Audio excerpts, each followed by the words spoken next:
बोल क्या कर रहा था वहाँ पे, क्या कर रहा था? कुछ नहीं किया, मैं कुछ नहीं किया साहब। क्या कर रहा था? साहब इसे जाने दीजिए, ये हल्दिया बेचारा पागल है, ये क्या बोलेगा?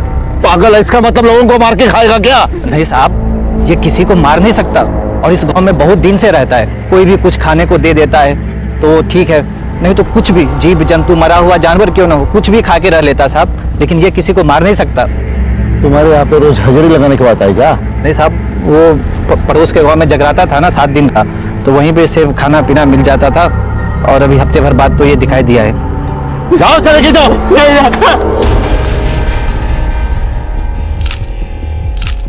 सर, कपड़ों को देख के लगता है कि किसी अच्छे घर की थी।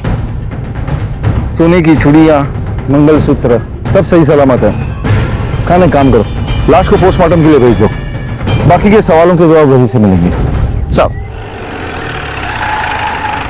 सर, इस लड़की की उम्र करीबन 23 साल की है। इसकी हत्या 3 दिन पहले यानी 20 की रात को हुई है। इसके सिर पर पत्थर जैसे किसी चीज से वार किया गया है। इसके साथ कोई जोर जबरदस्ती हुई है? नहीं सर, क्योंकि स्ट्रगल के कोई निशान नहीं है, कोई खरोच भी नहीं है। इसकी डिटेल रिपोर्ट कब मिलेगी? तकरीबन 10 दिन बाद। हाईवे के पास पुलिस को एक युवा लड़की की लाश मिली जिसे एक मानसिक रूप से बीमार आदमी चबा रहा था। पुलिस के लिए भी यह दृश्य रोंगटे खड़े कर देने वाला था। जिस्म पर पड़े अनछुए जेवरों को देखकर यह साफ पता चल रहा था कि यह हत्या पैसों के लिए नहीं की गई थी। पोस्टमार्टम की रिपोर्ट से 2 बातें साफ हो गई थी।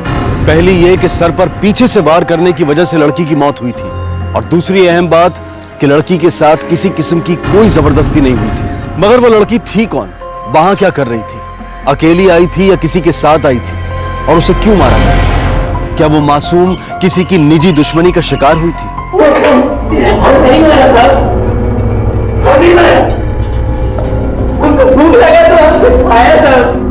सर, इतना मार खाने के बाद भी कुछ उगल नहीं रहा है। छोड़ दें? नहीं, रहने दो, थोड़ी हवा खाने दो, शायद सुर बदल दे। खाना आसपास के पुलिस स्टेशन में पता करो, कहीं कोई मिसिंग रिपोर्ट तो दर्ज नहीं है। साहब,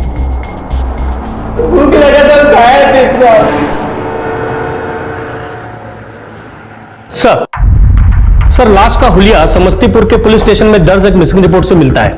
ये देखिए, 2 दिन पहले किसी भूषण सिंह नाम के आदमी ने रिपोर्ट लिखाई थी कि उनकी बहू नीलम 3 दिन से गायब है।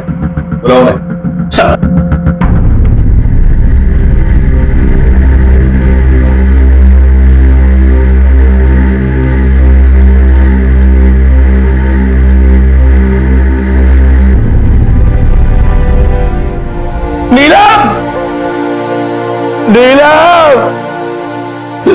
सर, मैं अभी नीलम को ले जा सकता हूँ? नहीं, पोस्टमार्टम की फाइनल रिपोर्ट आने के बाद ही आप नीलम को ले जा सकते हैं।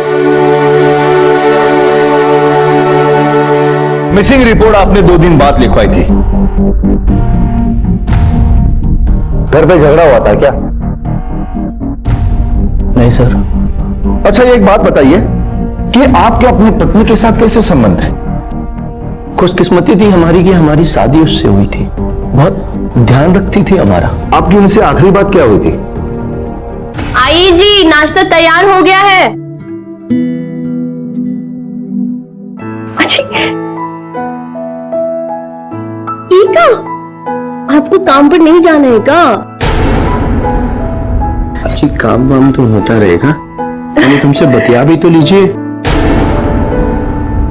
छोड़िए ना, हम आपके लिए आपका मनपसंद नाश्ता बनाए हैं, लिट्टी चोखा। तुमने खाया? नहीं, हम सोचे कि आपके बाद ही हम खाएंगे। आओ बैठो, साथ में खाते हैं। नहीं। आओ बैठो, साथ खा लेते। खाना जल जाएगा। समझ में नहीं आ रहा है कि इतना घिनौना काम कर कौन सकता है।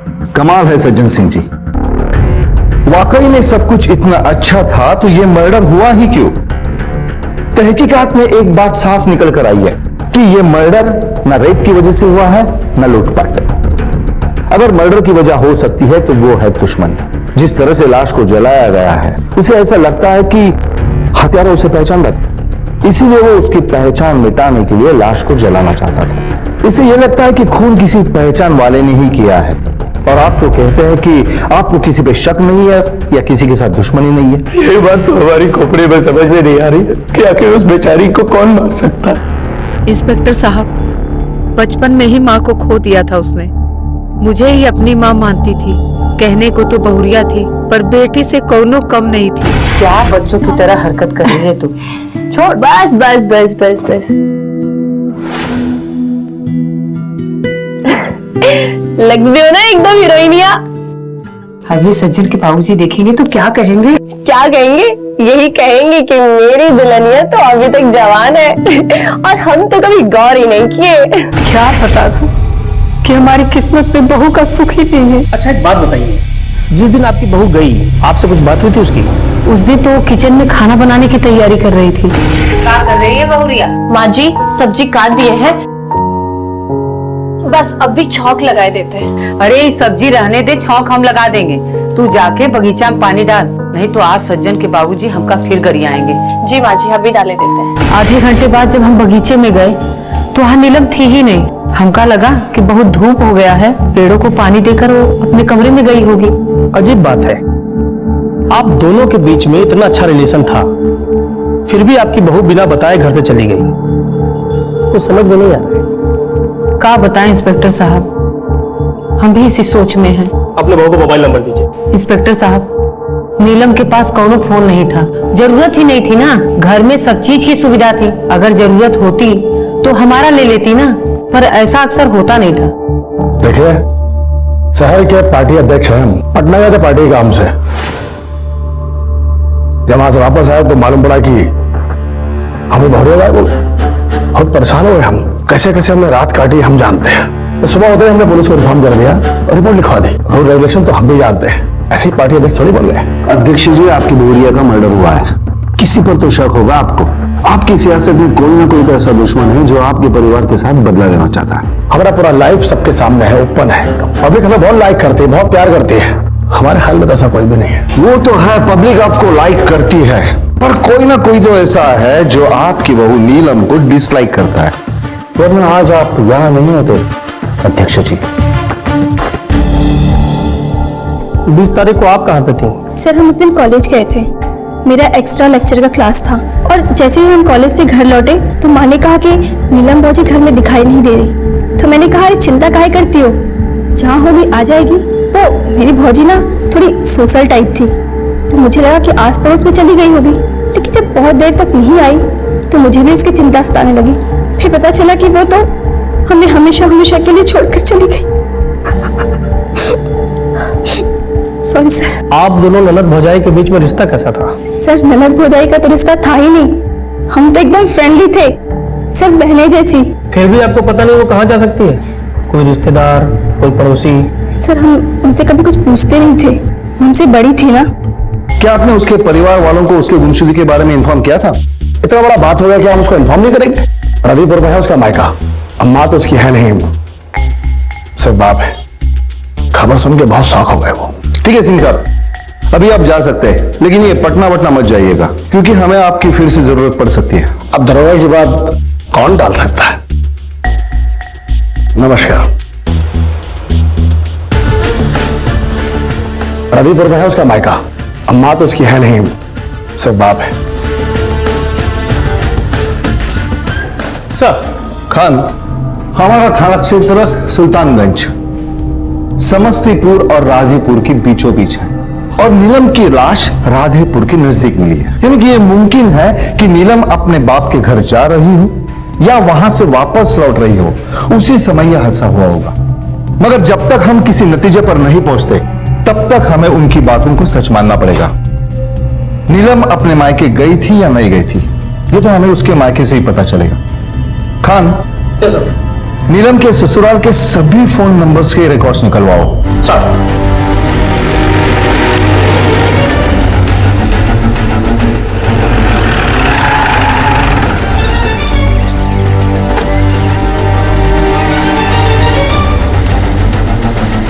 बासिकलाल, ताजुब की बात है, तुम्हारे जैसे गरीब परिवार का रिश्ता इतना बड़ा परिवार में। काली माता की कृपा हो गई साहब, वरना एक माली की बेटी को इतना बड़ा घर कैसे मिल सकता है साहब? आप ही बताइए साहब। बेटिया, काली माता तुम्हारी झोली हमेशा खुशियों से भरे। आज अगर तुम्हारी माँ होती ना तो बहुत खुश होती। ए फुलवा, आज अगर तुम भी होती ना तो इतना बड़ा घर में शादी नहीं होती हमारी नीलू की। बहन जी, हमारी बेटी का ख्याल रखना। अभी तक हमारी एक बेटी थी, अब हमारी 2 हो गई हैं।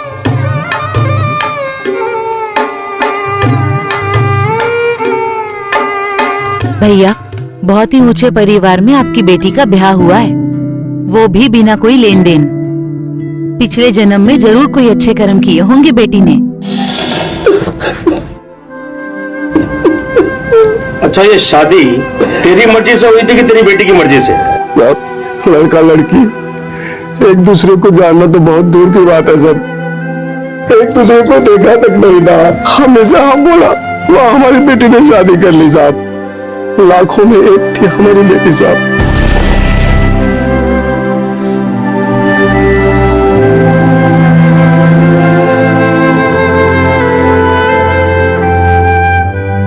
भगवान ने ऐसा क्यों किया? अरे हमारी जान ले ली होती, उसकी जान क्यों ली?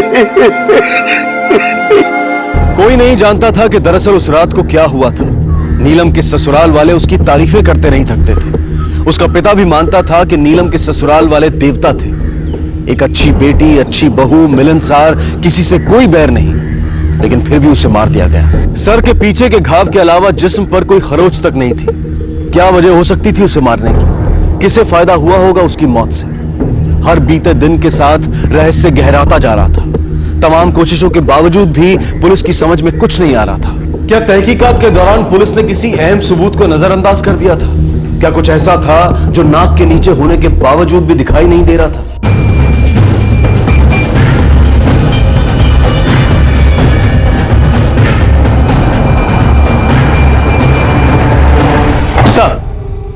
सर, नीलम के ससुराल वालों के फोन नंबर्स की जांच कर ली है। 2 बातें सामने आई। पहला, 20 तारीख यानी जिस दिन नीलम की हत्या हुई, घर के सभी सदस्यों की लोकेशन ठीक वैसी ही थी जैसा उन्होंने हमें बताया, और घर का कोई भी सदस्य हत्या वाली लोकेशन के आसपास भी नहीं था। और दूसरी बात? सर, एक नंबर ऐसा है जिस पे घर के सभी नंबरों से बात होती थी, ये रहा। जिस दिन नीलम गायब हुई थी उस दिन इस नंबर पे आखिरी बार कॉल गया था। उसके बाद इस पे अभी तक कॉल नहीं हुआ है सर। और सर, एक खास बात कि इस नंबर पे जितने भी कॉल्स हुए हैं सब आउटगोइंग थे, इनकमिंग एक भी नहीं था। ये नंबर तो इस डूबते केस के लिए तिनका साबित हो सकता है। इस नंबर का नीलम की हत्या के साथ कोई ना कोई संबंध तो जरूर है। हो सकता है कि नीलम के ससुराल का कोई आदमी इसमें शामिल हो और वो किसी प्रोफेशनल हत्यारे के टच में हो। वैसे नंबर है कहां का? राधेपुर का है सर। लगाओ तो देखिए किसका है। सर, कई बार फोन लगाया लेकिन उठाता नहीं है।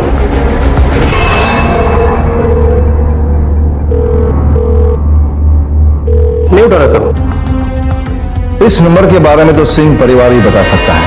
अरे हम नहीं जानते हैं। जिस दिन याद आएगा बता देंगे दरोगा जी। और हमारा फोन तो ऑफिस में यूज होता है। किस किस पर रखे हम? हमें भी नहीं पता सर, ये किसका नंबर है।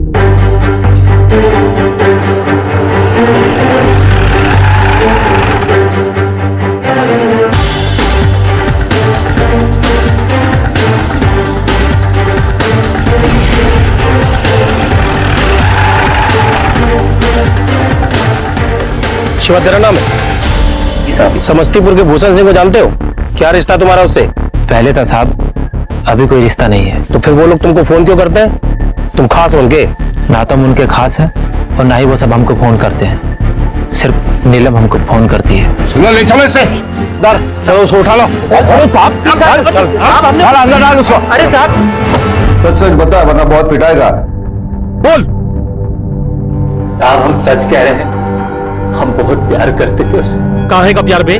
शादी के बाद वो खुश थी अपने ससुराल में, काहे ब्लैकमेल करता था उसे? तू टच में था उसके? कौन सा खुश सच? अरे साहब, हम कह रहे हैं ना, मुझसे बहुत प्यार करते थे, ब्लैकमेल काहे करेंगे साहब? अच्छा, तो वो फोन क्यों करती बार बार?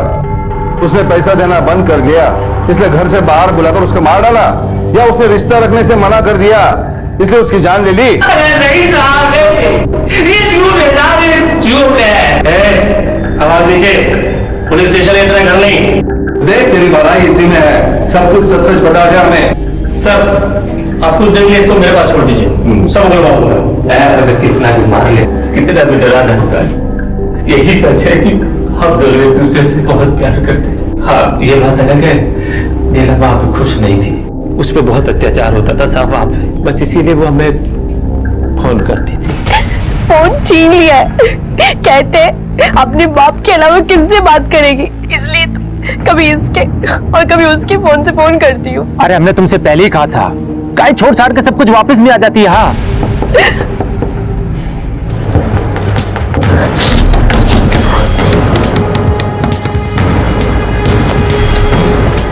बहरी हो गई क्या?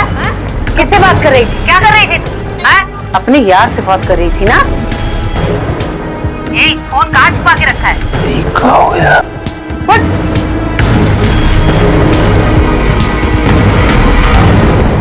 अब की बार दरवाजा बंद करके बैठी ना तो तेरे हाथ पैर तोड़ दूंगी। तो कोई लाट साहब नहीं है जो दरवाजा बंद करके बैठेगी।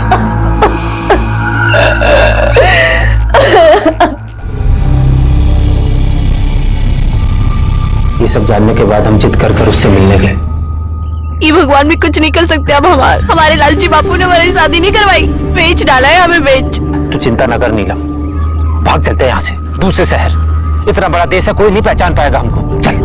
तुम जानते नहीं हो हमारे घर वालों को, आसपास के सारे लोग कांपते हैं उनके नाम से। जितना हो सके ना दूर ही रहते हैं। तुम जाओ, पूरे टाइम नजर रखी जाती है हम पर। अगर किसी ने देख लिया ना हम दोनों को तो काट डालेंगे ये लोग। अरे तुम इस हालत में हम छोड़ के कैसे जा सकते हो? हमारा बात तो सुनो तुम।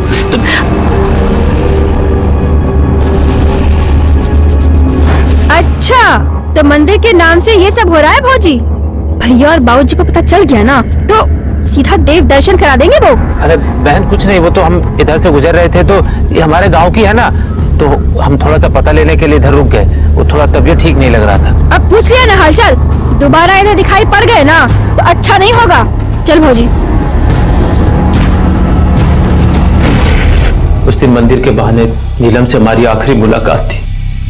उस दिन वो बहुत कमजोर लग रही थी, बीमार कर दिया था उन लोगों ने नीलम को। 20 तारीख को जब उसका हत्या हुआ तो तू किधर था मजनू?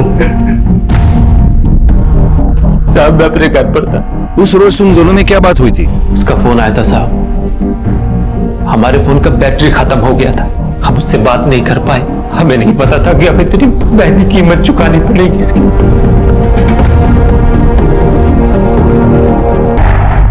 सर, ये शिवा या नीलम के ससुराल वालों में से कोई एक झूठ बोल रहा है। शिवा के फोन के रिकॉर्ड्स निकालो और पता करो कि 20 तारीख को जहां पर नीलम की लाश मिली थी उस जगह के आसपास वो मौजूद था या नहीं। नीलम की पोस्टमार्टम की रिपोर्ट 10 दिन में आने वाली थी, पता करो उसका क्या हुआ है। सर। और हाँ, ये निम्मी को बुला लो, पता तो चले कि वो शिवा की मुलाकात वाली बात उसने छुपा के क्यों रखी। हम अपने बाबूजी को बहुत अच्छी तरीके से जानते हैं सर। हमारे घर का कुत्ता भी पड़ोस के घर जाकर रोटी खा ले तो उसे भी गोली मार दी जाती है, इसीलिए हमने ये बात सबसे छिपा ली थी। वैसे भौजी हमारी जाति की नहीं थी, इसीलिए उन्हें ये नहीं मालूम था कि ऊंची जाति के लोग जीते कैसे हैं। तभी तो अड़ोस पड़ोस में रहने वाले सारे लोगों से बतिया लिया करती थी। ठीक है, अभी अब जा सकती है। अगर आपको और कुछ पता चले तो हमें जरूर इन्फॉर्म कर देना, भूलना मत। जी थैंक यू सर। खान, एक बात समझ में नहीं आ रही है, ये बेमेल शादी हुई कैसे? दोनों परिवार की हैसियत में जमीन आसमान का अंतर है, जाति अलग है, लव मैरिज भी नहीं था, यहां तक कि लड़का और लड़की एक दूसरे को जानते तक नहीं थे। बिल्कुल ठीक सर, दाल में जरूर कुछ काला है। सर, ये सज्जन भूषण सिंह का एक लौता बेटा है, हाथ पांव भी उसके सही सलामत है और कमाता भी अच्छा है।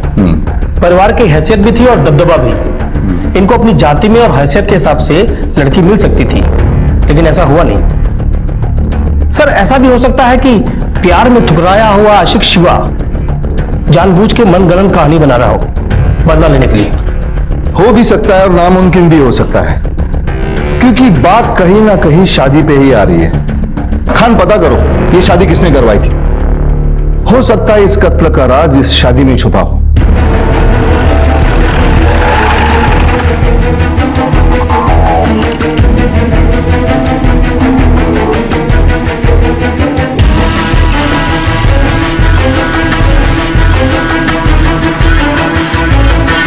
पंडित मयंक शर्मा।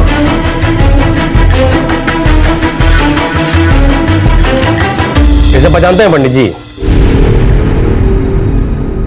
हाँ हाँ दरोगा जी, ये लड़की के ब्याह तो हम ही कराए थे। इसके बाप के पास तो चवन्नी नहीं थी, कैसे जमी जोड़ी? वो कहा है ना दरोगा जी कि सिंह साहब के पत्नी के बनाए सांचे में ये लड़की एकदम फिट बैठती थी। सांचा? कैसा सांचा? जी दरोगा जी, सिंह साहब की पत्नी जो चाहती थी वो सुन के तो हम भी चौंक गए थे। लड़की तो ठीक है पंडित जी, पर लड़की के कुंडली से ज्यादा जरूरी है दोनों का ब्लड ग्रुप मैच होना। Blood group? एक बार ब्लड ग्रुप मैच हो गया ना तो हमें ना जाति पाति की परवाह है और ना ही दहेज की और ना ही हैसियत की। समझ गए ना पंडित जी? वो कहा है ना दरोगा जी, नीलम देखने में भी अच्छी थी और उसका ब्लड ग्रुप भी मैच कर गया था, इसीलिए 15 दिन के अंदर ही ब्याह हो गया। मतलब अब समस्तीपुर में भी ब्लड ग्रुप मैच करके शादी होने लगा है। बड़े लोग हैं, उनके चोचले भी अलग है। वैसे दरोगा जी 7 लड़कियों का ब्लड ग्रुप टेस्ट हुआ था, तब जाके ये नीलम फाइनल हुई थी। शिवा नीलम से प्यार करता था, ये बात उसने खुद पुलिस को बताई थी, लेकिन नीलम पर ससुराल में अत्याचार होता था, ये नई बात पुलिस को पता चली थी। लेकिन ये बात एक असफल प्रेमी की मनगढ़ंत कहानी भी हो सकती थी। पुलिस को जो बात सबसे ज्यादा विचलित कर रही थी वो थी लड़कियों का ब्लड टेस्ट। बड़े बड़े शहरों में आज भी ब्लड टेस्ट करवाकर शादी करवाने का चलन शुरू नहीं हुआ है, तो फिर समस्तीपुर जैसी छोटी जगह में ऐसा होना निश्चित रूप से हैरानी की बात थी। पुलिस को शक होना लाजमी था, लेकिन वो अब भी अंधेरे में थे, कोई लीड्स भी नहीं मिल रही थी। और हत्या के दिन नीलम के ससुराल वाले कहां पर थे, इसकी जानकारी भी उन्होंने एकदम सही दी थी। मगर जो दिखाई दे रहा था, क्या वही सही था या फिर ऊपरी सतह के नीचे कुछ छिपा हुआ था? अरे क्या मजाक करते हैं इंस्पेक्टर साहब, का आप नहीं जानते? अरे आजकल तो डॉक्टर भी कहते हैं कि कुंडली से ज्यादा जरूरी है खून का मैच करना। हमें तो जात पात की कोनो चिंता है नहीं, और आप तो जानते हैं सज्जन के बाबू इस शहर के अध्यक्ष हैं और वही ना सबको राह दिखाएंगे जात पात दहेज से मुक्ति की। और फिर हमें एक सुंदर सुशील बहू चाहिए थी, वो तो नीलम में था ही, चाहे तो इससे पूछ लीजिए। पानी लीजिएगा? No thanks. ठीक है, हमें जब भी आपकी जरूरत पड़ेगी हम लोग आपको तकलीफ देंगे। निम्मी का कहना है कि उसकी भाभी बहुत सोशल टाइप की थी। कोई तो ऐसा होगा कि जिसके साथ वो अपने मन की बात करती होगी। खान, तुम इस तरफ जाओ, मैं इस तरफ पता करता हूँ। सब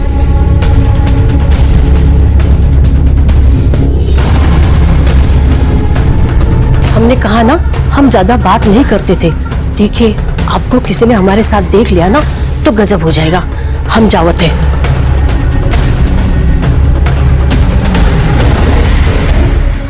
इंस्पेक्टर साहब, दरअसल बात यह है कि मैं भी राधेपुर का ही रहने वाला था।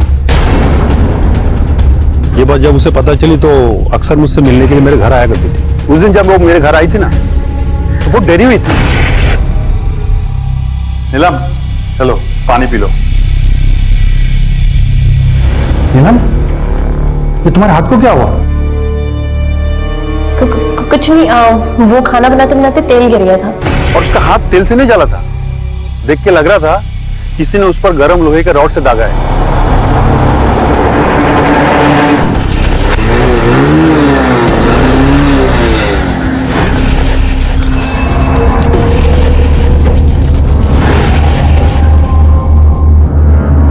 कहाँ जा रही थी? भाई साहब एक मिनट देखिए, मेरी बात सुनिए। दरअसल क्या है कि इनका हाथ जल गया था और आप लोग घर पर कोई थे नहीं। एक पड़ोसी होने के नाते मैं इन्हें हॉस्पिटल लेके जा रहा था। रात के बखत पड़ोसी होके तुम अस्पताल लेकर जा रहे हो? हम लोग मर गए हैं का? अरे इतना इमरजेंसी था ना तो हमको फोन कर लेते। क्या आपके पास फोन नहीं थे क्या? देखिए आप लोगों को कुछ गलतफहमी हो रही है। ज्यादा भाईचारा दिखाने की जरूरत नहीं है। बहुत दिनों से इस मोहल्ले में कुछ हुआ नहीं है, लगता है इसलिए सब लोग अपनी औकात भूल गए। अगर दोबारा हमारी लुगाई के आसपास दिखाई दिए यहीं गाड़ देंगे, भूल जाएंगे कि तुम हमारे पड़ोसी हो। निकल! अरे भगाओ से यहाँ से। चल तू अंदर। दिखाई देना उसके, तुम हट बढ़िया भाग लगा देना। उसके बाद से मैं तो उससे बहुत दूर रहने लगा।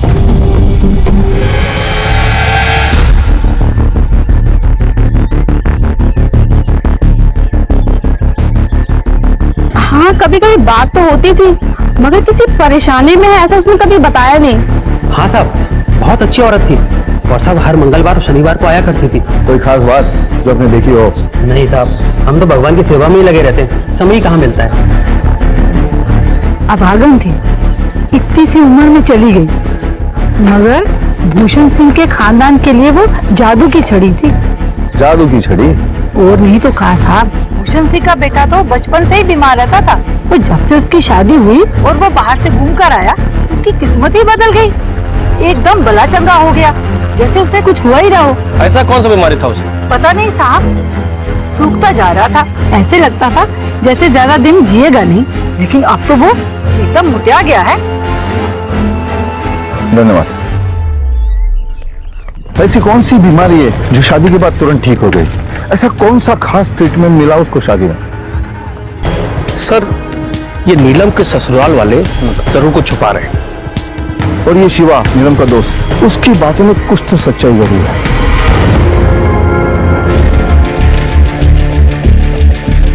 सर, शिवा के फोन की डिटेल्स आ गई है, वेरीफाइड। नीलम की हत्या जिस दिन जिस जगह हुई थी, शिवा उसके आसपास भी मौजूद नहीं था। अभी छोड़ रहा हूं, पर इसके आगे तुम्हारा मोबाइल और बैटरी दोनों चार्ज रखना, वरना तुम्हारी बैटरी परमानेंट डाउन कर दूंगा। और हाँ, ये ज्यूरिडिक्शनरी छोड़ के कहीं नहीं जाना, समझा? इसका नंबर सर्विलेंस पर डाल दो। खान, वो मंदिर वाली औरत कह रही थी कि सज्जन सिंह की तबीयत शादी के बाद अचानक ठीक हो गई। भूषण सिंह का बेटा तो बचपन से ही बीमार रहता था, और जब से उसकी शादी हुई और वो बाहर से घूम कर आया, उसकी किस्मत ही बदल गई। एकदम भला चंगा हो गया, जैसे उसे कुछ हुआ ही ना हो। शिवा का ये कहना है कि जो नीलम शादी से पहले ठीक थी, वो शादी के बाद बीमार रहने लगी। बीमार कर दिया था उन लोगों ने नीलम को। अरे तुम इस हालत में छोड़ के कैसे जा सकते हो? पंडित जी ने भी कहा था कि ये शादी के लिए ब्लड टेस्ट बहुत जरूरी है। 7 लड़कियों का ब्लड ग्रुप टेस्ट हुआ था, तब जाके ये नीलम फाइनल हुई थी। मामला कुछ गहरा है।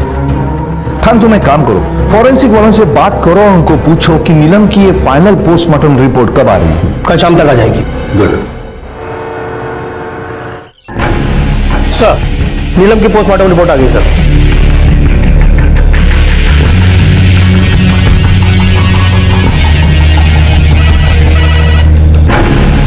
हेलो डॉक्टर, मैं इंस्पेक्टर जोशी बोल रहा हूँ। हाँ जी बोलिए। नीलम की पोस्टमार्टम रिपोर्ट अभी देखी मैंने।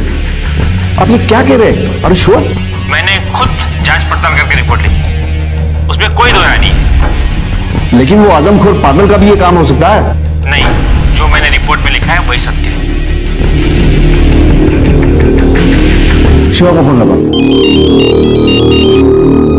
जी सर। नीलम को कोई बीमारी थी क्या? नहीं सर, नीलम बिल्कुल ठीक थी, उसको कोई दिक्कत नहीं था। सर, वो तो बहुत हंसती खेलती लड़की थी। ऐसा काहे पूछ रहे हैं सर? कोई दिक्कत, कोनो प्रॉब्लम?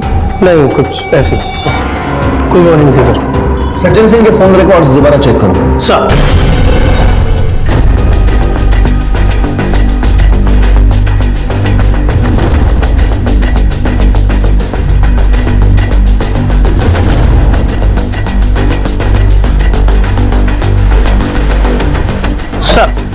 मुजफ्फरपुर के निधिया रोग संस्थान का डॉक्टर 3 महीने से लगातार सज्जन सिंह के संपर्क में था। ये देखिए।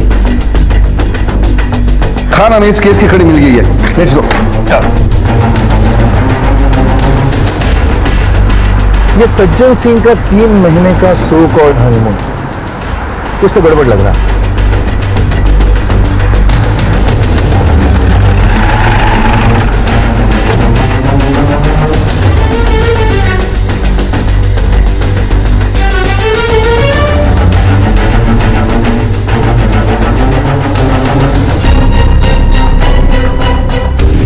इंस्पेक्टर साहब, ये सब नीलम की मर्जी से हुआ है। और देखिए, हमारे पास सब कागज है, वही लगभग हम भी जानते हैं कोई जबरदस्ती नहीं हुआ है। ये देखिए, दूध का दूध और पानी का पानी साफ नजर आ रहा है।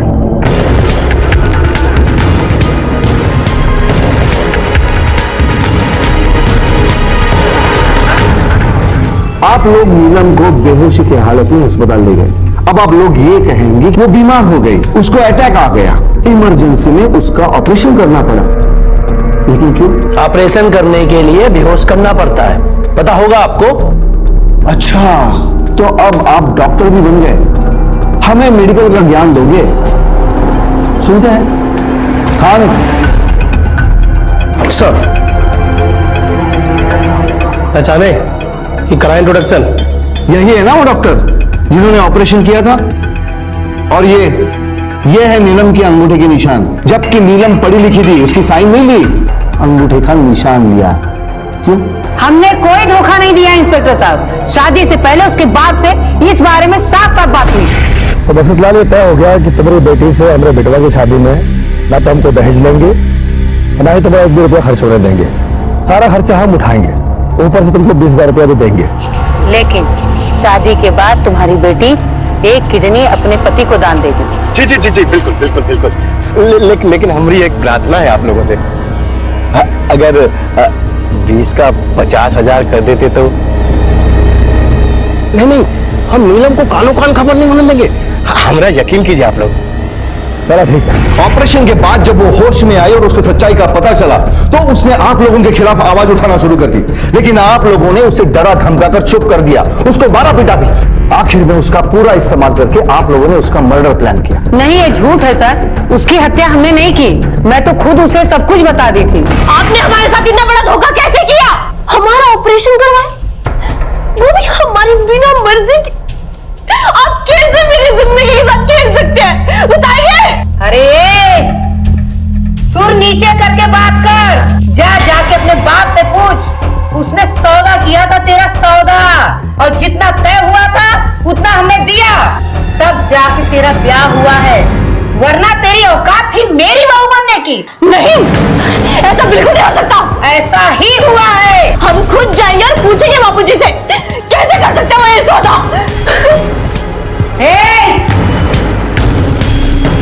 सुन, अगर गई ना तो दोबारा लौट के बताना। ये 1 वे ट्रैफिक है।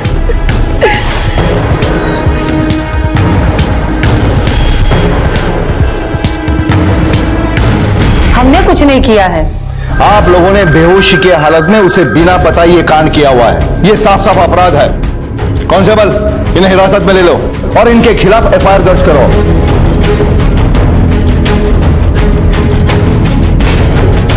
अब सवाल यह है कि नीलम का हत्यारा कौन? ये सब उस ससुरे शिवा नाम के लड़के का कसूर है। उसी ने मारा है उसे।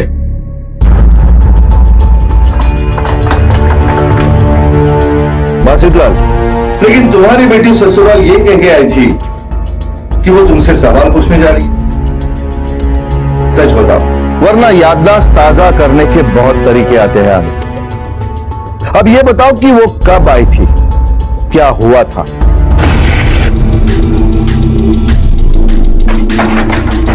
दरवाजा खोलो! दरवाजा खोलो!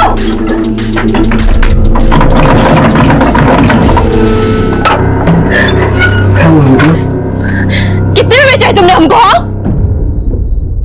तुम इतना गिर सकते हो, हम कभी सोचे नहीं थे। देखो बिटिया, गरीबी ने हमें वैसे भी मार दिया है, और बेटा हम पता लगाए हैं तुम एक गुर्दा में भी जी सकती हो, पर तुम्हारा जीवन तो सुखी हो गया ना। वो लोग हमसे दहेज नहीं लिए हैं, दहेज के बदले में गुर्दा लिए हैं। शांत हो जा बिटिया। देखो, अपनी किस्मत पे लात मत मारो। देखो, हम गरीबों को कुछ न कुछ तो बलिदान करना ही पड़ता है ना। तू इंसान नहीं है, शैतान है, शैतान। हाँ। और अगर हम गलत नहीं है ना, तो शैतान से भी बदतर है। माफ कर दो हमका, और खुशी खुशी अपने ससुराल जाओ। अरे बिटुआ, राज करोगी राज। हट जा, जा रहे हो पुलिस के पास। तुम्हारे किए का दंड जरूर मिलेगा। अरे बिटिया सुनो तो। उसके बाद वो यहाँ से चली गई क्योंकि उसका यार बाहर इंतजार कर रहा था। उसी ने मारा उसे मारा उसे। मगर तुम्हारा पहला स्टेटमेंट जो तुमने पुलिस को दिया है कि वो यहाँ आई नहीं, और तुम्हारी दूसरी बड़ी गलती यह है कि तुमने पुलिस थाने में झूठी रिपोर्ट लिखवाई कि वो यहाँ आई नहीं और गायब है। अब ये दोनों बातें तुम्हें अंदर करके डंडे से सच उगलवाने के लिए काफी है।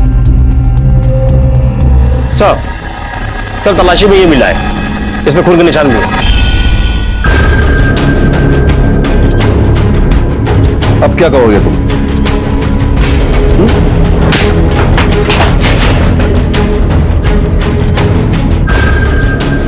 उठ, अब झूठ बोलने की जरूरत नहीं है, अब सच बताओ, वरना तब तक मारता रहूंगा जब तक तुम्हारी बोलती बंद नहीं हो जाती। बोल, कैसे मरवाया था उसे? किससे भेजा था उसे? बोल। तू इंसान नहीं है, शैतान है, शैतान। और अगर हम गलत नहीं है ना तो शैतान से भी बदतर है। माफ कर दो हमका और खुशी खुशी अपने ससुराल जाओ। अरे बिटवा, राज करोगी राज। हट जा, जा रहे हो पुलिस के पास, तुम्हें तुम्हारे किए का दंड जरूर मिलेगा। अरे बिटिया सुनो तो,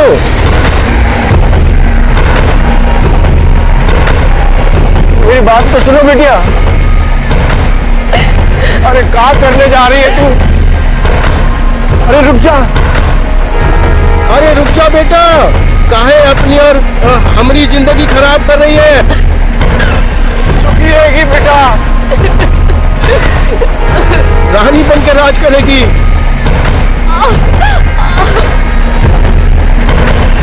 हमारा कहना नहीं मानेगी। अरे रुक जा। नहीं रुकेंगे हम, तुमको सजा दिलाकर ही रहेंगे।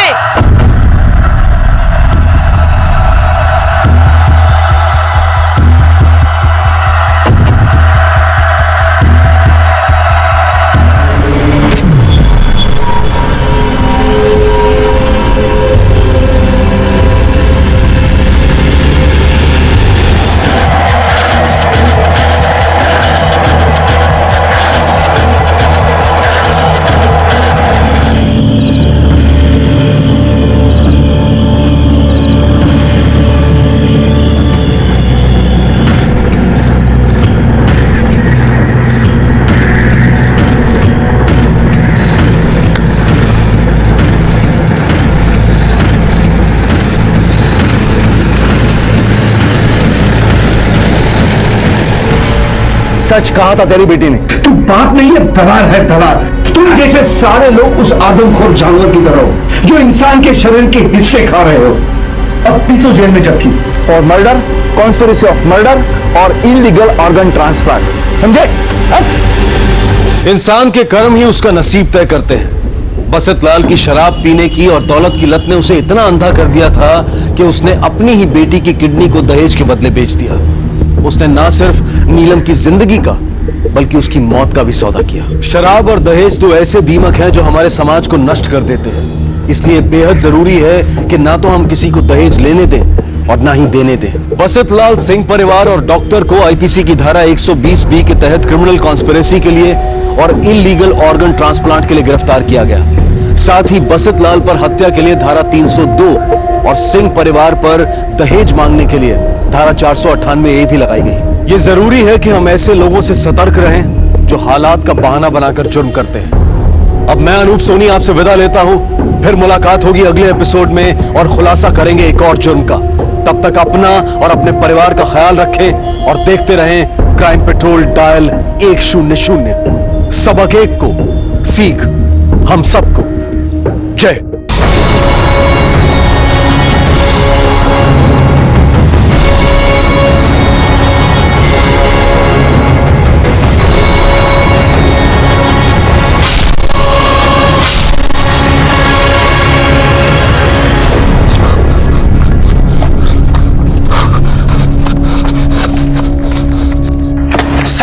साहब वो क्या हुआ साहब? कोई खबर है? साहब देवी ने बाबा का वध कर दिया। क्या?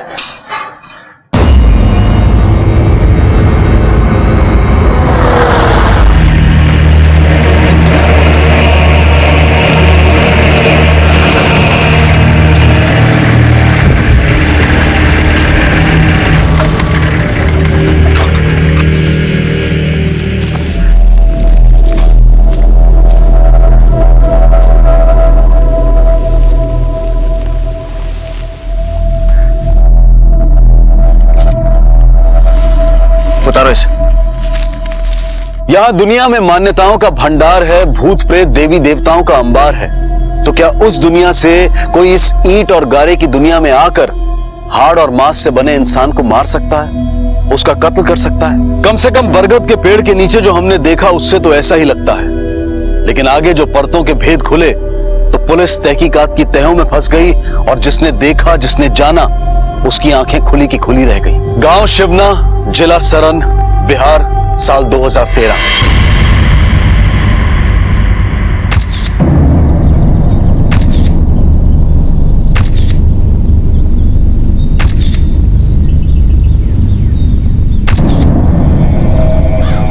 पांडे, त्रिशूल को फोरेंसिक जांच के लिए भेजो। शायद हत्यारे के फिंगरप्रिंट्स मिलेंगे इसमें। पर यादव सर, आसपास के सारे मंदिरों में पूछताछ करो और जितने भी नाटक नौटंकी वाले हैं उनसे भी बातचीत करो। Yes sir. कहाँ रहता था ये बाबू? सब गांव के बाहर एक कुटिया है, उसी में रहते थे। बैठो गाड़ी में बैठो।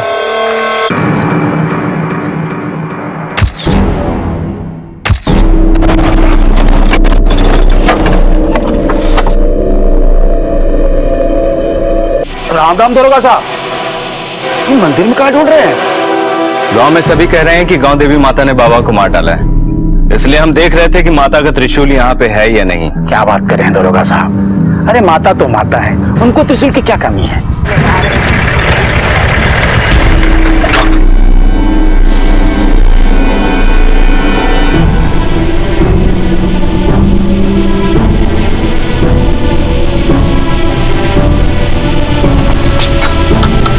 तो वैसे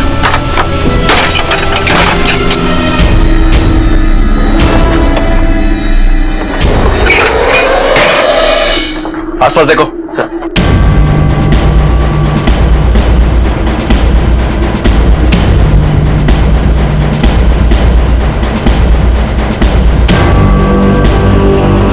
सर जी देखिए,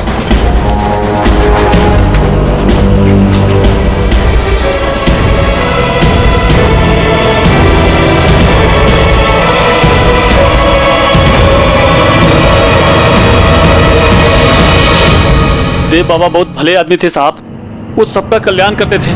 गांव में किसी की कोई दुश्मनी नहीं थी उनसे साहब। इतने ही भले थे तो तुम्हारी देवी माँ ने मार क्यों दिया उसे?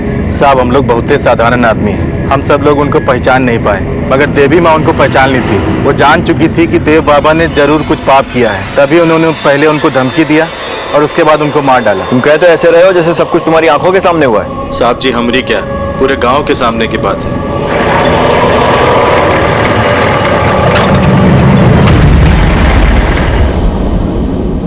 बिल्कुल ऐसा ही त्रिशूल था वो जिससे बाबा का मर्डर हुआ।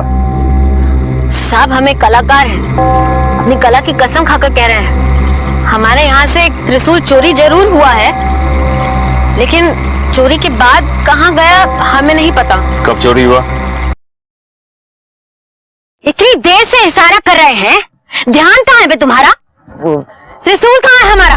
त्रिशूल यही रखा है।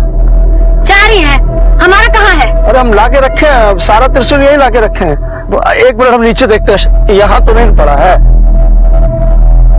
तारीख बोलो। साहब 1 तारीख को रिहर्सल के टाइम चोरी हुआ था शाम को। कोई छोटा मोटा बात नहीं हुआ है, एक आदमी की हत्या की गई है और मार कर जिस तरह पेड़ पर लटकाया है, कम से कम 4-5 लोग शामिल थे। तो इससे पहले कि हम पुलिसिया तरीका अपनाएं, सब कुछ सच सच बता दो। साहब हम जो देखे थे एकदम सच सच बता रहे हैं, देवी माँ का कसम साहब। छेदी भैया, छेदी भैया, छेदी भैया, वो फिर से आ गई है। कौन आ गई है? वही देवी जिसने देव बाबा को मारा था। देवी ने मारा है? देखो हत्या में बरामद हथियार आप लोग के यहाँ से चोरी हुआ है, इसके लिए सबसे पहला शक आप लोग पर है, और इसके लिए जब तक पुलिस से परमिशन न ले लो इस गांव छोड़कर जाना मत, समझे?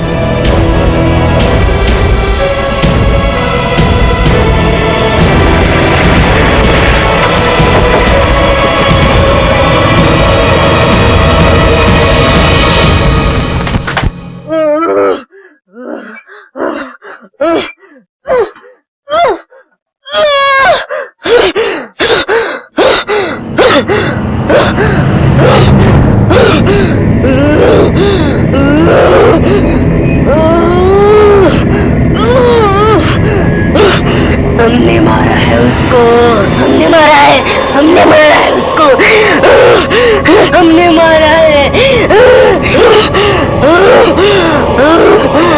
हमने मारा है, हमने मारा है उसको। क्या जानने आया है रे तू? हाँ, क्या जानने आया है? हमने मारा है उसको, हमने, और अब तुम्हें भी मार देंगे। जा, चला जा यहाँ से, चला जा। हाँ, हमने मारा है उसको, सुना नहीं? मरे, सब पापियों का नाश होगा, सब पापियों का।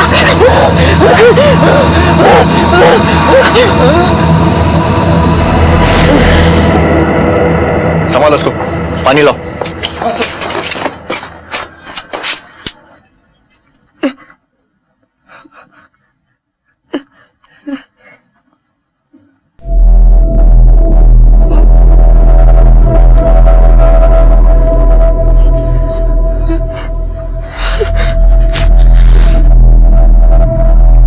जी, क्या हुआ? और ये सब, ये लोग आए हैं। थाने लेके चलो। कौन थी औरत? क्या हो रहा था उसके साथ? क्या गांव की मान्यताएं सही थी या एक मौत हुई थी? मौत एक देवी ने की थी। ये सच था, अंधविश्वास था या फिर कोई गहरा षड्यंत्र? ये आप क्या कर रहे साहब? देव बाबा का हत्या हो गया। तुम ही तो कह रही थी कि तुमने मारा है उस बाबा को। नहीं साहब, हम काहे मारेंगे? वो तो बहुत महान आदमी थे। और कह तो तुम ही रही थी। नहीं साहब, हम नहीं कह रहे थे, वो तो देवी माँ कह रही थी।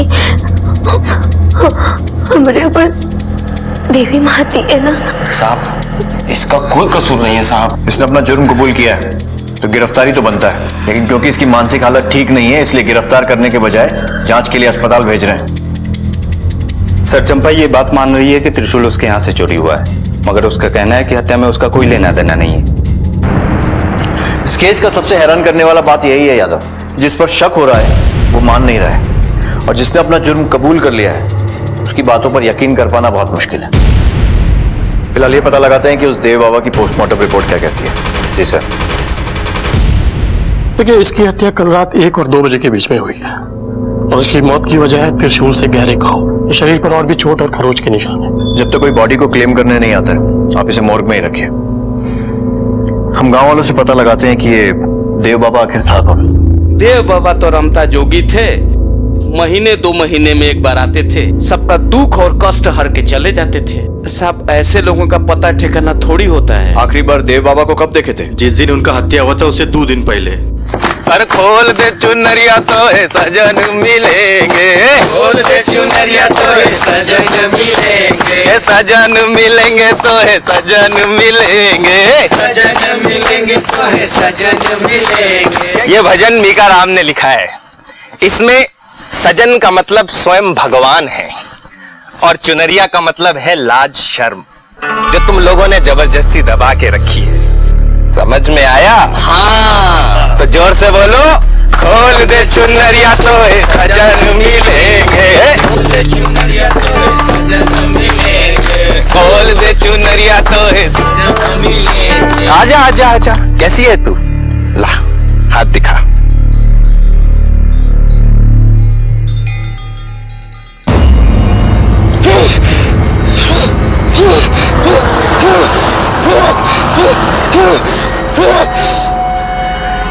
पापी, बंद कर अपना ये ढोंग।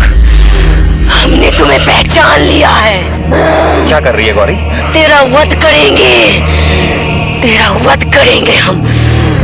देवी माँ ने बाबा को धमकी दिया था, इसलिए हम लोग गौरी के हाथ पैर बांधकर कमरे के बाहर ताला लगा दिए थे, लेकिन पता नहीं कैसे। बकवास बंद करो और ये बताओ कि जिस रात हत्या हुआ तुम कहाँ थे?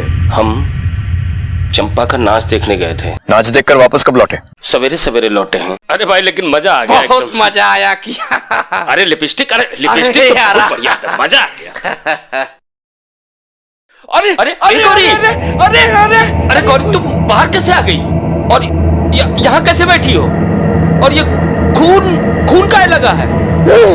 मार डाला हमने उसको, मार डाला। जाके देख उस बरगद के पेड़ के ऊपर उसकी लाश मिलेगी। चलो, चलो, चलो।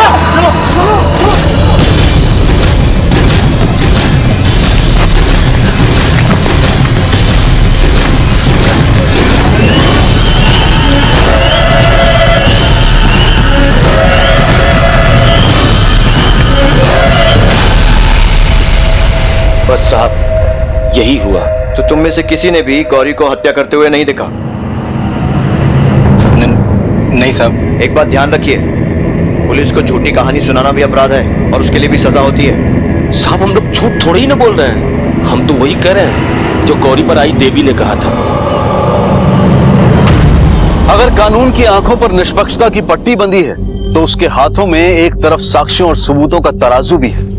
कानून अपना फैसला सबूतों और गवाहों की बिना पर करता है। ऐसा लग रहा था कि मानो सभी तथ्य, सभी सबूत कुछ बताने के लिए नहीं बल्कि कुछ छुपाने के लिए सामने किए गए हों। लेकिन इतना सब कुछ होने पर भी पुलिस के लिए केस एक चुनौती बना हुआ था। अपराध का तरीका, अपराध की वजह और उसमें तिलस्म और देवी का पहलू इसे और जटिल बनाए हुए था। सर ऐसा लग रहा है कि पूरा गांव किसी बहुत बड़ी गलतफहमी या वहम का शिकार है, या फिर सभी लोग मिलजुल कर असली अपराधी को बचाने की कोशिश कर रहे हैं। यादव, अगर ये लोग मिलजुल कर ऐसा कर रहे हैं तो इसका मतलब ये है कि अपराधी या तो इनके बीच में से ही कोई एक है और या फिर इन सब को उस देव बाबा से कोई शिकायत थी। एक काम करो, इस देव बाबा का फोटो हेडक्वार्टर भेजो, शायद वहां से इसका कोई कुंडली निकल सके। और जब तक वहां से कोई रिपोर्ट आती है, इस चंपा के यहाँ जाकर यह पता लगाते हैं कि छेदी और उसके दोस्त हत्या वाली रात को नाच देखने गए भी थे या सिर्फ झूठ बोल रहे हैं।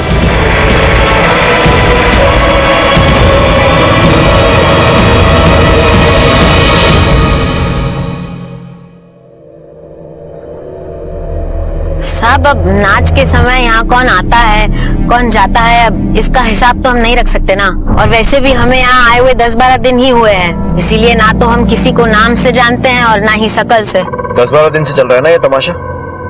पुलिस परमिशन है? उखाड़ो ये तंबू वंबू, लेकर चलो थाने। साहब आप जो भी कहिएगा हम करेंगे, पर हमारा काम मत रोकिए। दिमाग पे जोर डालिए और याद करके बताइए कि ये लोग उस रात आए थे या नहीं। साहब हम अपने शो के रोज वीडियो बनाते हैं साहब, अगर ये लोग आए होंगे ना साहब तो उसमें जरूर दिख जाएंगे। दिखाओ वो वीडियो। साहब हम 2 मिनट में लेकर आ रहे हैं। जल्दी। सर इस वीडियो से तो ये साफ हो गया है कि छेदी लाल हत्या वाली रात को अपने दोस्तों के साथ नाच वाली जगह पर मौजूद था। उस बाबा की कुंडली का क्या हुआ? सर हेडक्वार्टर फोटो और खबर दोनों भेज चुका हूँ, 2 दिन में रिजल्ट आ जाएगा। तब तक ये पता लगाते हैं कि गौरी पर आने वाली देवी के बारे में डॉक्टर का क्या कहना है। देखिए, गौरी के अंदर अभी तक ऐसे कोई सिम्टम्स नजर नहीं आ रहे हैं जिसे देख के ये पता चले कि उसे कोई मानसिक बीमारी है। बिल्कुल नॉर्मल बिहेव कर रही है वो।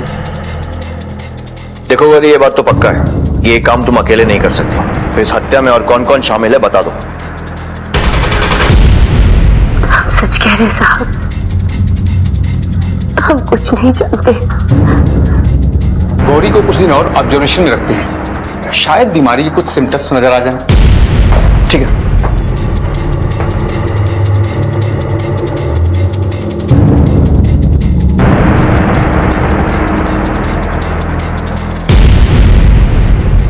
सर छेदीलाल और उसकी बीवी पे बाबा का विशेष कृपा रहता था, हफ्ते में 1-2 बार आना जाना लगा रहता था। धन्यवाद। विक्रम, इस छेदी को थाने बुलाओ। जी सर। हाँ साहब, बाबा जी पर हमको बहुत विश्वास था। क्यों? ऐसा कौन सा चमत्कार कर दिया था उसने? शादी के 4-5 साल हो गए पर बच्चा नहीं हुआ, पैस से लेकर ओझा तक सबको दिखाए। ऐसे में देव बाबा हमारे गांव आए, बड़ा भारी नाम सुने थे उनका, तो हम गौरी को लेकर उनके पास गए। जय हो देव बाबा की। बाबा जय हो देव। तुमको बच्चा ना हो रहा है ना? हाँ बाबा। इधर आ मेरे पास। डर मत, इधर आ, हाथ दिखा।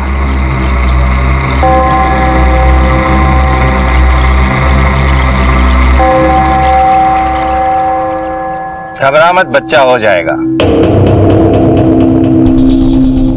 मगर इसका नाड़ा खोलना होगा। किसी ने इसके पेट में टोटके वाला नाड़ा बांध दिया है, उसे खोलना होगा। और बाबा जी ने गौरी का जादू वाला नाड़ा भी खोल दिया। गौरी महीने भर में ही पेट से हो गई। हम उनका आशीर्वाद लेने आश्रम भी गए थे, मगर कुछ दिन बाद गौरी कुछ औरतों के साथ गांव देवी मंदिर से वापस आ रही थी और बरगद के पेड़ के नीचे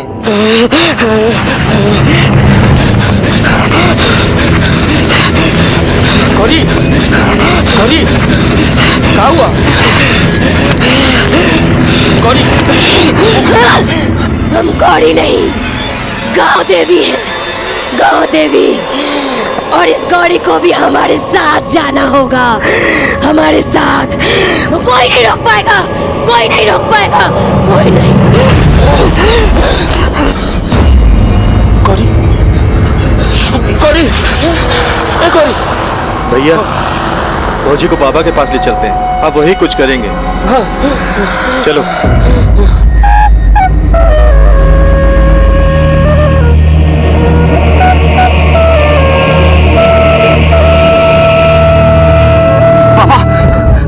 बाबा देखिए ना, क्या हो गया है इसको। ये बरगद के पेड़ के नीचे मिली ना। बाबा अंतर्यामी थे, सब कुछ पहले से ही बता देते थे।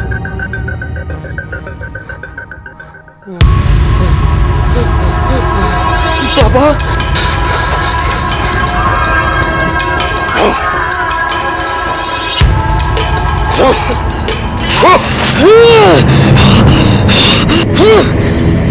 हम इस गौरी को अपने साथ लेकर जाएंगे, और जो भी हमारे रास्ते आएगा वो मारा जाएगा। और वहीं से दोनों में अनबन शुरू हो गया। ठीक है, जाओ। या तो इस पर नजर रखो। जी सर। इसके साथियों चंपा और बाकी सब लोगों के फिंगरप्रिंट्स लो और फॉरेंसिक वालों को भेज कर देखो कि त्रिशूल पर मिले फिंगरप्रिंट्स में इनमें से किसी से कोई मैचिंग है क्या। Yes sir.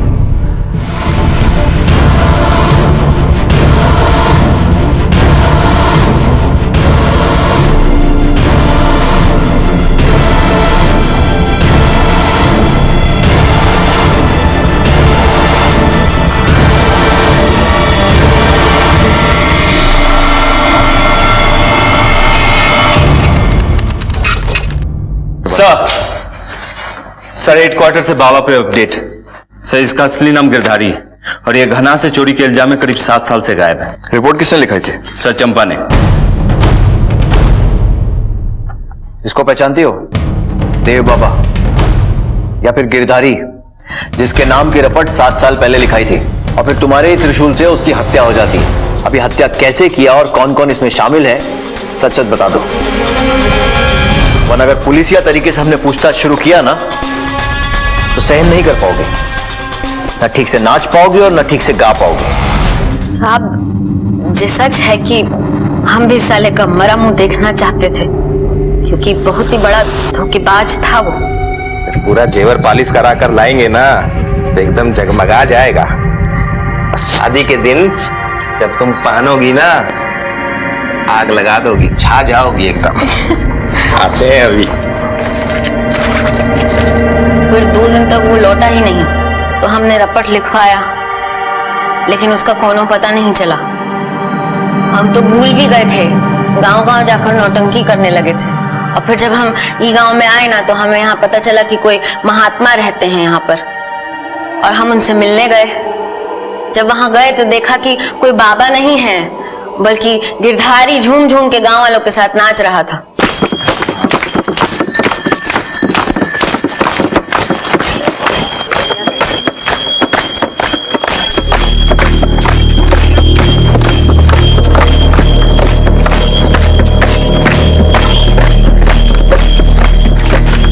अनाड़ियों को बहुत नचा लिए हो, अब हम तुमको नचाएंगे। फिर दूसरे दिन हम गिरधारी से अकेले में मिलने के लिए उसके आश्रम गए।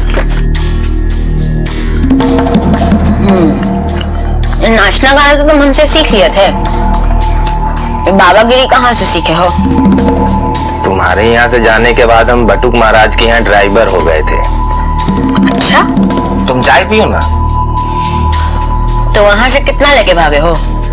एक भगत 1.5 लाख रुपया चढ़ा गया था, उसे ही चुरा के भाग आई यहाँ। तो अब हमारा गहना जेवर का कीमत 3 लाख रुपया हो गया है, तो तुम हमें हमारा 4 लाख रुपया ब्याज समेत लौटा दो। हमको 1 हफ्ता तो हम तुम्हारा सब कुछ लौटा देंगे।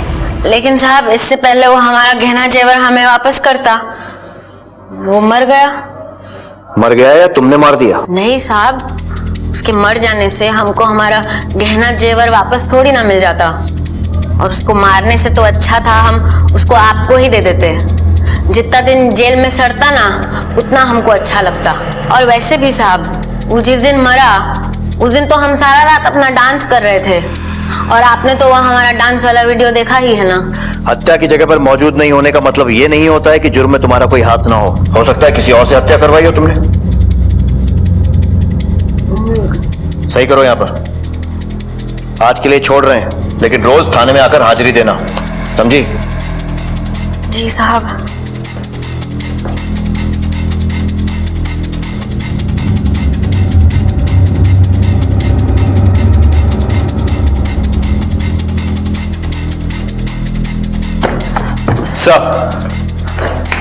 सर, हम लोग ने जितने भी सस्पेक्ट के उंगलियों के निशान लिए थे उन सभी के निशान त्रिशूल पे मिले, मगर जिसका निशान मिलना चाहिए था उसका निशान नहीं मिला। किसका? गौरी का। एक काम करो, सबको थाने बुलाओ। जी सर। साहब, अब मंदिर का त्रिशूल तो था नहीं, हमारी नौटंकी का त्रिशूल था, तो जिसका मर्जी वो हाथ लगा लिया करता था। अब क्या घराती और क्या बाराती।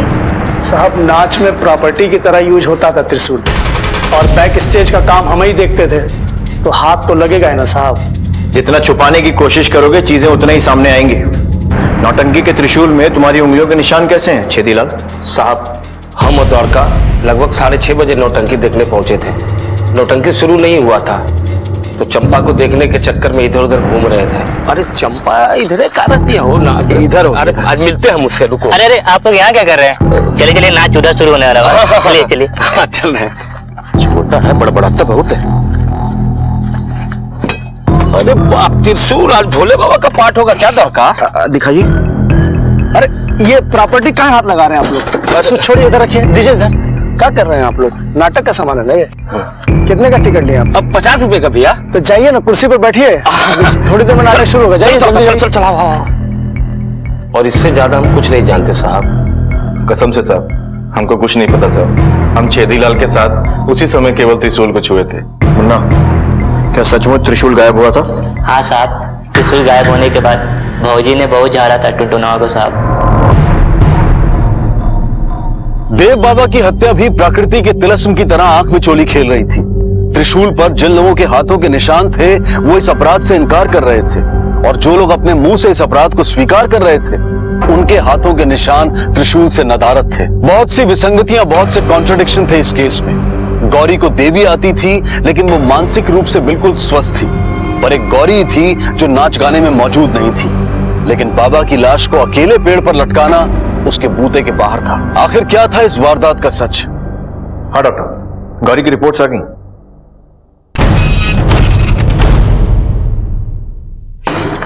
सर, ये रिपोर्ट्स।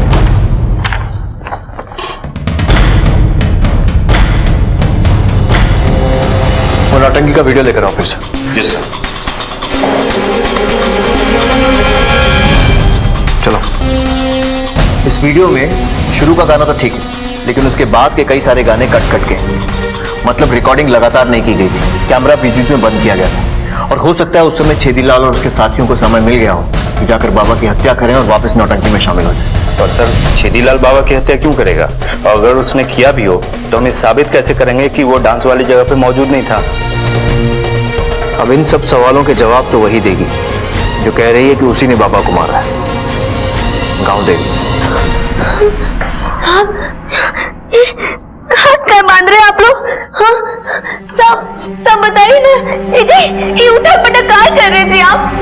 बताइए ना साहब, बताइए। अब जब तक तुम्हारी देवी आकर फिर से गवाही नहीं देती तब तक तुम्हारे पति परमेश्वर उठक बैठक लगाते रहे। लेकिन साहब हम लोग बेकसूर है साहब, आपसे कितना बार बोले हम लोग बेकसूर है, हम लोग कुछ नहीं किए साहब, हम लोग कुछ नहीं किए। तुम्हारी देवी माई तुम्हें बचा सकती है, बुलाओ उन्हें, बुलाओ।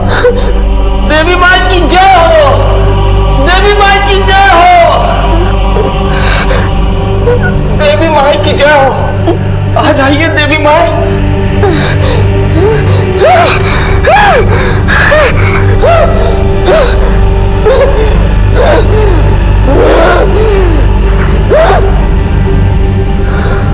बोल, क्या जानना चाहता है तू?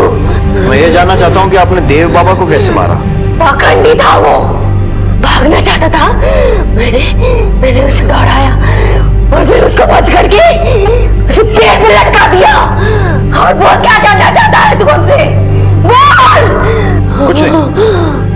अपनी ये रस्सियां छुड़ा लो तो मैं मान लूंगा कि तुम असली देवी माँ हो, वरना ये हमारे छेदीलाल जी उठक बैठक करते करते देवलोक पहुंच जाएंगे।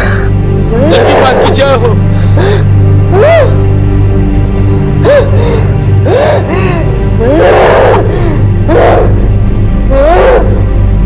जय हो रस्सी कम करो एक।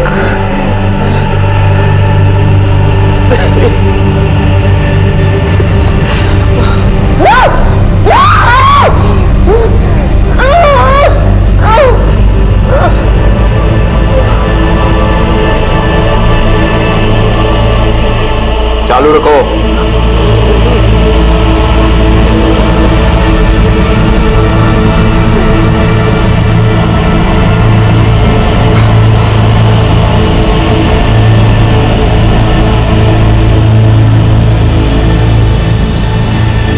रस्सियां खोलो।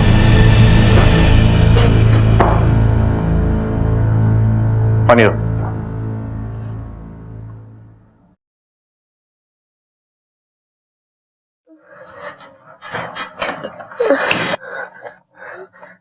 गौरी, तुम्हारी मेडिकल रिपोर्ट आ चुकी है और इसमें साफ लिखा हुआ है कि तुम्हें कोई मानसिक बीमारी नहीं है, और अभी यह भी साबित हो गया है कि ये देवी माँ वाली बात भी झूठ थी। तो अब सच सच बता दो कि तुम ये ड्रामा क्यों कर रही हो, वरना ये सब लोग तो बच जाएंगे लेकिन तुम्हारा बच्चा जेल में पैदा होगा।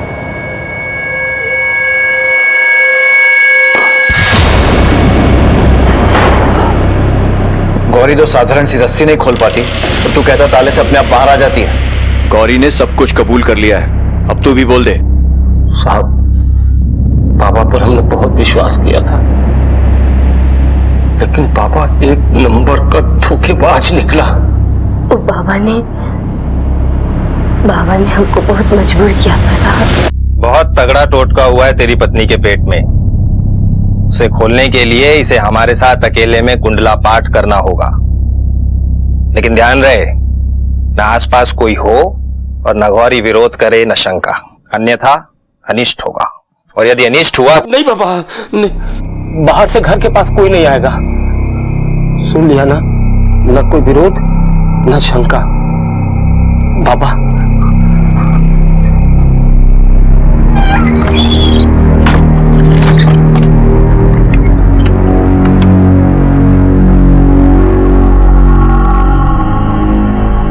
अब तुम अपना नाड़ा खोल दो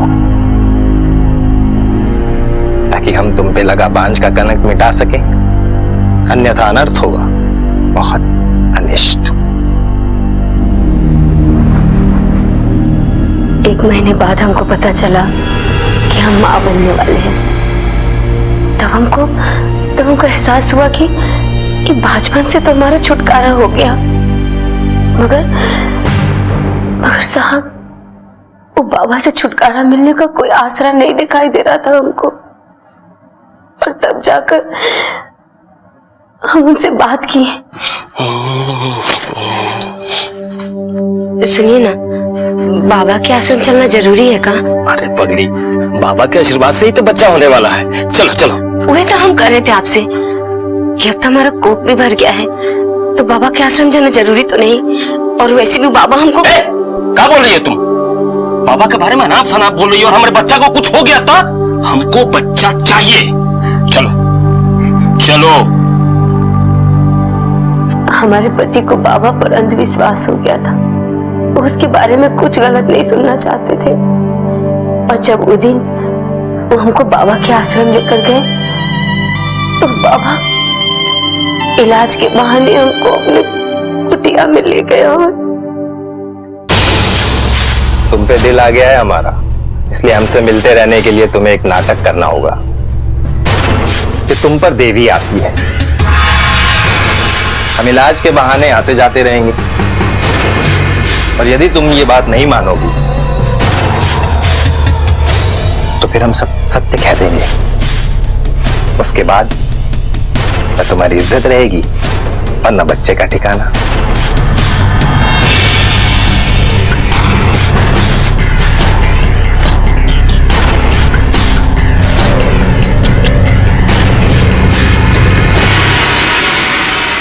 तुझे कैसे पता चला कि वो बाबा धोखेबाज था? साहब, चंपा का नौटंकी रोज देखते देखते टुनटुन से दोस्ती हो गई थी और एक दिन। सुनते हैं तुम बाबा जी के बहुत बड़े भक्त हो। ना, वो तो है भाई, बहुत आस्था है, विश्वास है, और वो तो साला एक नंबर का चोर है, छलिया है, धोखेबाज है। मुंह तोड़ देंगे आपका बाबा के बारे में कुछ बोले तो। हाथ में दारू है, सामने आंच है, आपके गांव में है, अगर कुछ ऐसा बोले तो मुंह कहे तोड़े, मुआ दीजिए। देखिए, कुआं से भी आंख में के पानी नहीं भरा जाता। तो बाबा लोग, अरे कभी जब घर में आते हैं, पूजा पाठ करते हैं, तो कभी घर में झांक के देख लीजिए। बहुत बकवास कर लिए, सुनना नहीं है हमको, और ना आपका प्रोग्राम देखना है। अरे सुनिए ना, कहाँ हैं आप? अरे छेदी काहे काहे? अरे बात सुनिए, आपकी भलाई के लिए करना है हमको। अरे देख तो लीजिए।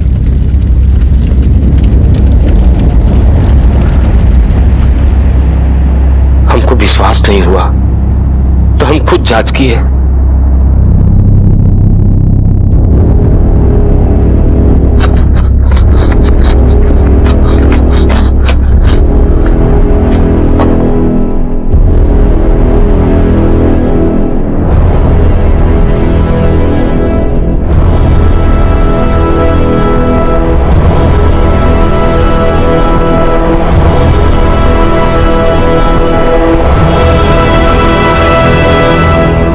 चलो मान लिया कि तुम देव बाबा के कहने पर नाटक कर रही थी, मगर बाद में ये क्यों कहने लगी कि तुम देव बाबा की हत्या करने वाली हो, और हत्या के बाद तुम खुद गुनाह क्यों कबूल कर रही थी?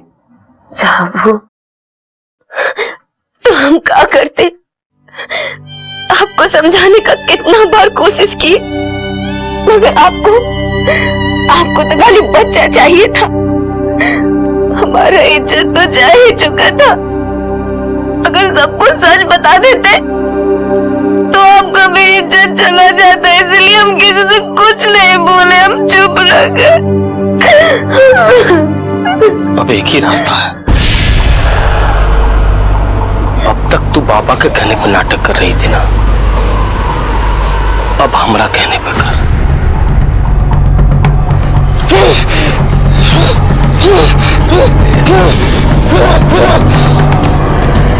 पापी, बंद कर अपना ये ढोंग। हमने तुम्हें पहचान लिया है। फिर बाद में टुनटुन और द्वारका भी हमसे मिल गए, क्योंकि बाबा ने उन दोनों की पत्नी के साथ भी वही किया था। साहब,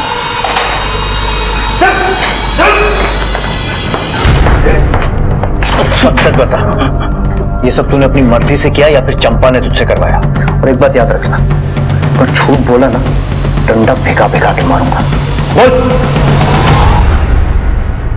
साहब, हम एक नंबर का गधा आदमी थे साहब। हम चंपा का हर बात मानते थे, काहे कि उसको बहुत प्यार करते थे हम। साहब, हमको लगता तो हमसे प्यार करती है, अपना पति मानती है। लेकिन साहब, एक दिन हम चंपा का पीछा करते करते देव बाबा के आश्रम पहुंचे। हम चंपा को देखे देव बाबा के साथ नाच रही है। हमको साहब कुछ गड़बड़ लगा। हम साहब अगले दिन भी उसका पीछा किया, और जो हम खिड़की से देखे ना साहब, सारा भरम टूट गया।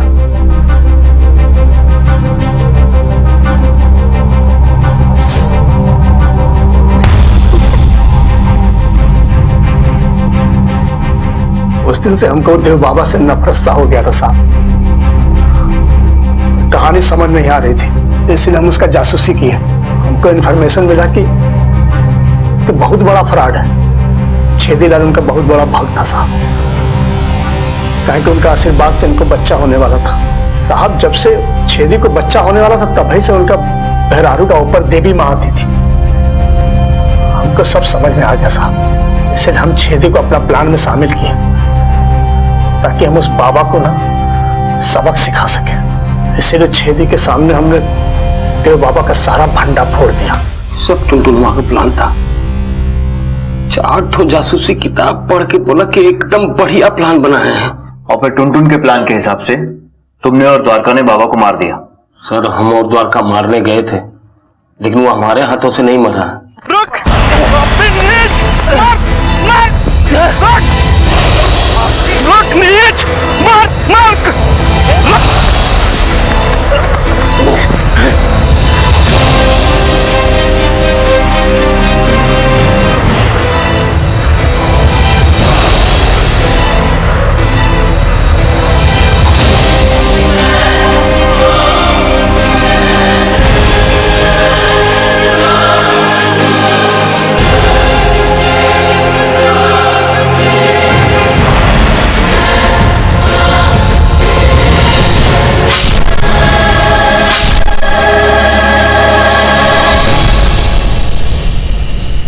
इसको मार तो दिए, लेकिन अब होगा क्या? हमने कहा मारा है? इसको तो देवी ने मारा है ना? अब सुनो, सबसे पहले रस्सा लेके इसको ऊपर लटकाते हैं, उसके बाद छेदी तुम जाओगे गांव देवी को तैयार करने, हम वो द्वारका जाएंगे नौटंकी, और तुम वहां से सीधे गांव से नौटंकी में आओगे। सुबह तक नौटंकी में बने रहोगे, और जब गांव के लिए वापस जाओगे ना, तो साथ में 1-2 आदमी होना चाहिए जो गवाही दे सके कि तुम सुबह तक नौटंकी में थे। समझ रहे हो ना? तो सबसे पहले रस्सा से टांगते इसको।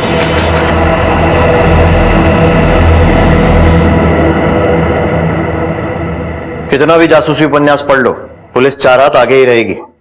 अब 20 साल जेल में बैठकर यही सबक दोहराते रहना कि अपराधी कितना भी चाल चल ले, आखिरी चाल पुलिस ही चलती है।